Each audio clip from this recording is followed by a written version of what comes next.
കോട്ടയം അമയന്നൂരിൽ സഹോദരങ്ങൾ സഞ്ചരിച്ചിരുന്ന ബൈക്കിൽ കാറിടിച്ച് 10ാം ക്ലാസ് വിദ്യാർത്ഥിക്ക് ദാരുണാന്ത്യം. നീറികാട് ചേലക്കാട് വീട്ടിൽ ബിജുവിന്റെ മകൻ ജിതിനാണ് മരിച്ചത്. പാമ്പാടി വെള്ളൂർ ടെക്നിക്കൽ സ്കൂളിലെ 10ാം ക്ലാസ് വിദ്യാർത്ഥിയാണ്. ശനിയാഴ്ച വൈകുന്നേരം 4:30 അമയന്നൂർ സെന്റ് തോമസ് LP സ്കൂളിന് സമീപമാണ് അപകടമുണ്ടായത്.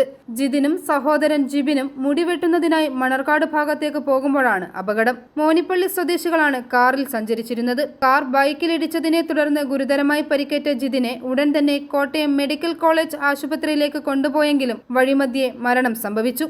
അപകടത്തിൽ ജിതിന്റെ കാലിന് ഒടിവുകളുണ്ടായതിനാൽ ചേർപ്പുങ്കലിലെ സ്വകാര്യ ആശുപത്രിയിൽ പ്രവേശിപ്പിച്ചു. അപകടത്തിൽ കാർ നിയന്ത്രണം വിട്ട് തല കീഴായി മറിഞ്ഞു. പിതാവ് ബിജു വിദേശത്താണ്. കോട്ടയം മെഡിക്കൽ കോളേജ് ജീവനക്കാരിയായ ശ്രീജയാണ് മാതാവ്. അയർക്കുന്നം പോലീസ് സ്ഥലത്തെത്തി തുടർ നടപടികൾ സ്വീകരിച്ചു.